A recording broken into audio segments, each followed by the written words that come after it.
ఆకాశవాణి ప్రాంతీయ వార్తలు చదువుతున్నది షేక్ మస్తాన్బే. దేశంలో ద్వితీయ, తృతీయ శ్రేణి నగరాలు, పట్టణాల అభివృద్దే లక్ష్యంగా పనిచేస్తున్నామని ప్రధానమంత్రి నరేంద్ర మోదీ వెల్లడించారు. పార్లమెంట్లో భద్రతా వైఫల్య ఘటనకు సంబంధించి ఉన్నతస్థాయి విచారణ కమిటీ ఏర్పాటైంది. తెలంగాణ అసెంబ్లీ గవర్నర్ ప్రసంగంపై ధన్యవాదాలు తెలిపే తీర్మానాన్ని శాసనసభ ఆమోదించింది. వికసిత్ భారత్ సంకల్పయాత్రలో భాగంగా ఆంధ్రప్రదేశ్లో 4 కేంద్ర మంత్రులు పాల్గొన్నారు. దేశ పౌరులకు జీవన సాఫల్యాన్ని కలిగించడమే లక్ష్యంగా కేంద్ర ప్రభుత్వం పనిచేస్తోందని ప్రధానమంత్రి నరేంద్ర మోదీ చెప్పారు. దేశవ్యాప్తంగా నిర్వహిస్తున్న వికసిత్ భారత్ సంకల్పయాత్రలు సత్ఫలితాలిస్తున్నాయని హర్షం వ్యక్తం చేశారు. యాత్ర లబ్దిదారులతో వీడియో కాన్ఫరెన్స్ ద్వారా ప్రధాని మాట్లాడుతూ ద్వితీయ, తృతీయ శ్రేణి నగరాలను అభివృద్ది చేయడం మీద దృష్టి సారించామని చెప్పారు. ఇన్నాళ్లు కేవలం పెద్ద నగరాలే దేశాభివృద్ది వల్ల లబ్ది పొందాయన్న మోదీ తమ ప్రభుత్వ హయాంలో చిన్న నగరాలు, పట్టణాలు కూడా బలపడుతున్నాయని పేర్కొన్నారు. తమ ప్రభుత్వం మధ్యతరగతి కుటుంబాల సొంత ఇంటి కల నెరవేరుస్తోందని మోదీ చెప్పారు. తాజాగా ప్రవేశపెట్టిన నమో డ్రోన్ దీదీ పథకం గురించి మోదీ వివరిస్తూ नमो ड्रोन दीदी ये अभियान शुरू किया गया है। इस अभियान के जरिए प्रारंभ में हम 15,000 स्व सहायता समूह, सेल्फ हेल्प ग्रुप, उसकी जो बहनें हैं उनको ट्रेनिंग देंगे। वैसे दवाई छिड़कने का काम हो, फर्टिलाइजर छिड़कने का काम हो, फसल को देखने का काम हो, पानी पहुंचाए कि नहीं पहुंचाए वो देखने का काम हो, ये सारे काम अब ड्रोन कर सकता है। और गांव में रहने वाली हमारी बहनों बेटियों को ड्रोन उड़ाने की ट्रेनिंग भी दी जाएगी। इस ट्रेनिंग के बाद बहनों बेटियों को ये नमो ड्रोन दीदी की पहचान मिलेगी, जिसको सामान्य भाषा में लोग नमो दीदी कहते हैं।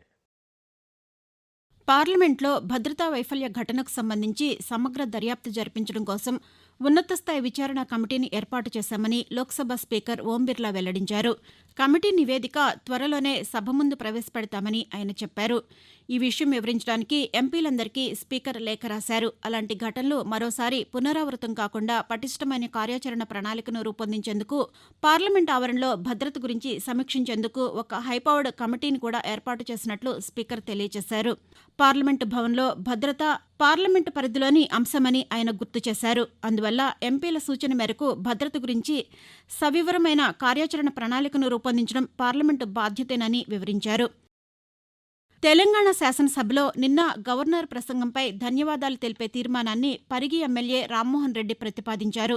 చెన్నూరు ఎమ్మెల్యే గడ్డం వివేక్ బలపరిచారు. బీఆర్ఎస్ తదితర ప్రతిపక్షాలు గవర్నర్ ప్రసంగం వాస్తవ పరిస్థితులకు దూరంగా ఉందని విమర్శించారు. ప్రతిపక్షాల ఆరోపణలకు ముఖ్యమంత్రి రేవంత్ రెడ్డి జవాబిచ్చారు. ఆ తర్వాత గవర్నర్ ప్రసంగంపై ధన్యవాదాలు తెలిపే తీర్మానానికి శాసనసభ ఆమోదం తెలిపింది. తర్వాత సభ బుధవారానికి వాయిదా పడింది. ఇక శాసనమండలిలో కాళేశ్వరం ప్రాజెక్టును పునరుద్దరించాలని, మేడిగడ్డ ప్రాజెక్టు కుంగుబాటుపై న్యాయ విచారణ జరిపించాలని ఎమ్మెల్సీ జీవన్ రెడ్డి కోరారు. తెలంగాణ శాసనమండలిలో గవర్నర్ ప్రసంగంపై ధన్యవాదాలు తెలిపే తీర్మానాన్ని ఆయన ప్రతిపాదించారు. కాళేశ్వరం, మిషన్ భగీరథ పథకాలపై విచారణ జరిపించాలని డిమాండ్ చేశారు. భారతీయ రైల్వే ప్రయాణికులకు మరింత మెరుగైన సేవలందించేందుకు కృషి చేస్తున్నామని, ఇందుకోసం మౌలిక సదుపాయాల కల్పనపై ప్రత్యేక దృష్టి సారించామని రైల్వే శాఖ మంత్రి అశ్విని వైష్ణవ్ పేర్కొన్నారు. త్వరలోనే భారత్ 3వ అతిపెద్ద ఆర్థిక వ్యవస్థగా మారుతుందని, ఆ మార్పులో రైల్వేలు కీలక పాత్ర పోషిస్తున్నాయని మంత్రి చెప్పారు. కొత్త ఢిల్లీలో రైల్వేల కార్యక్రమానికి హాజరైన కేంద్ర మంత్రి అశ్విని వైష్ణవ్ అతి విశిష్ట రైలు సేవ పురస్కారం ప్రదానం చేశారు. దేశ నిర్మాణంలో రైల్వే ఉద్యోగుల పాత్ర ప్రశంసనీయమని వైష్ణవ్ అభినందించారు. తెలంగాణ ప్రభుత్వం ఈ నెల 22న హైదరాబాద్ ఎల్బీ స్టేడియంలో క్రిస్మస్ వేడుకలు నిర్వహిస్తోంది. ఆ కార్యక్రమానికి ముఖ్యమంత్రి రేవంత్ రెడ్డి హాజరవుతారు. క్రిస్మస్ వేడుకలపై ఏర్పాటు చేసిన కమిటీ సభ్యులతో ఉప ముఖ్యమంత్రి మల్లు భట్టి విక్రమార్క సమీక్ష నిర్వహించారు. జీహెచ్ఎంసీ పరిధిలోని 200 ప్రాంతాల్లో 500 మందికి ఒక్కో నియోజకవర్గంలో కనీసం 1000 మందికి క్రిస్మస్ గిఫ్ట్ ప్యాకెట్లు పంపిణీ చేస్తామని అన్నారు. తెలంగాణ రాజధాని హైదరాబాద్ చేరువలో శంషాబాద్ మండలం చిన్న గోల్కొండ దగ్గర వికసిత్ భారత్ సంకల్పయాత్రకు ప్రజల నుంచి విశేష స్పందన వచ్చింది. గ్రామ పంచాయతీ భవన్లో ఏర్పాటు చేసిన స్టాల్స్ చూసేందుకు గ్రామ ప్రజలు పెద్ద సంఖ్యలో తరలివచ్చారు. పీఎం ఉజ్వల యోజన పథకం కింద 15 మందికి పైగా మహిళలు వంట గ్యాస్ కనెక్షన్ కోసం దరఖాస్తు చేసుకున్నారు. ఆకాశవాణి ప్రాంతీయ వార్తలు వింటున్నారు. దేశ సర్వతోముఖాభివృద్ది, ప్రజా సంక్షేమమే లక్ష్యంగా ప్రధానమంత్రి నరేంద్ర మోదీ అనేక కార్యక్రమాలను చేపట్టారని కేంద్ర సామాజిక న్యాయం సాధికారత సహాయ మంత్రి నారాయణస్వామి తెలిపారు. వికసిత్ భారత్ సంకల్ప యాత్రలో భాగంగా అనకాపల్లి జిల్లా కసింకోట మండలం తాళ్లపాలెం గ్రామంలో ఏర్పాటు చేసిన సభలో ఆయన మాట్లాడుతూ అందరికీ పౌష్టికాహారం, నాణ్యమైన విద్య, వైద్యం, త్రాగునీరు, పని కల్పించడమే ధ్యేయంగా కేంద్ర ప్రభుత్వం పనిచేస్తోందని అన్నారు.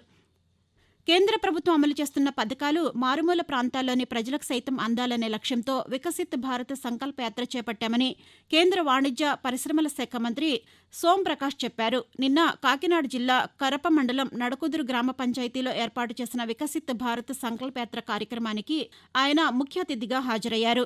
2047 నాటికి భారతదేశం అభివృద్ధి చెందిన దేశంగా ఉండాలనేది ప్రధానమంత్రి సంకల్పమని ఆయన అన్నారు. దీనికోసం అన్ని స్థాయిల్లో అధికారులు సమన్వయంతో పనిచేసి దేశాన్ని ప్రగతి పథంలో ముందుకు తీసుకువెళ్లాలని ఆయన సూచించారు. కేంద్ర ప్రభుత్వ సంక్షేమ పథకాలను అర్హులైన లబ్దిదారులందరూ వినియోగించుకోవాలని కేంద్ర కమ్యూనికేషన్ శాఖ మంత్రి దేవసింహ చౌహాన్ సూచించారు. కర్నూలు జిల్లా కోడుమూరులో జిల్లా పరిషత్ ఉన్నత పాఠశాలలో నిర్వహించిన వికసిత్ భారత సంకల్ప యాత్ర కార్యక్రమంలో మంత్రి పాల్గొన్నారు. ఈ సందర్భంగా ఆయన మాట్లాడుతూ కేంద్ర ప్రభుత్వం అమలు చేస్తున్న సంక్షేమ పథకాల ద్వారా అర్హత కలిగిన వారందరూ లబ్ది పొందాలన్నదే ఈ కార్యక్రమ ఉద్దేశ్యమని అన్నారు.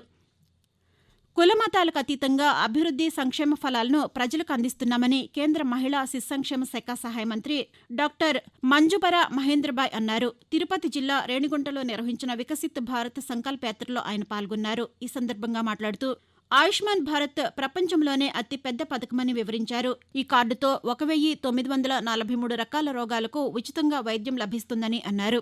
77,000 కోట్ల రూపాయల విలువైన వైద్య సేవలు ఇప్పటి వరకు అందించామని, దేశంలోని 26,706 ప్రభుత్వ ఆసుపత్రులు, 11,507 ప్రైవేటు ఆసుపత్రుల్లో హెల్త్ కార్డులు పనిచేస్తున్నాయని తెలిపారు.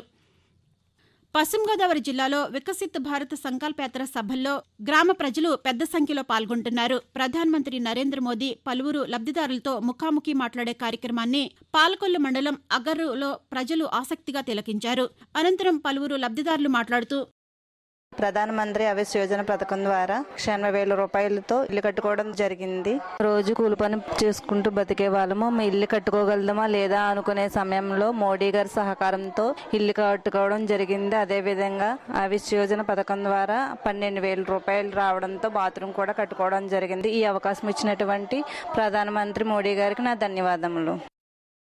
కృష్ణా జిల్లా మేకవానిపాలెం గ్రామంలో వికసిత్ భారత్ సంకల్ప యాత్ర ప్రచార రథం ద్వారా కేంద్ర ప్రభుత్వ పథకాలను ప్రజలకు వివరించే కార్యక్రమం నిర్వహించారు.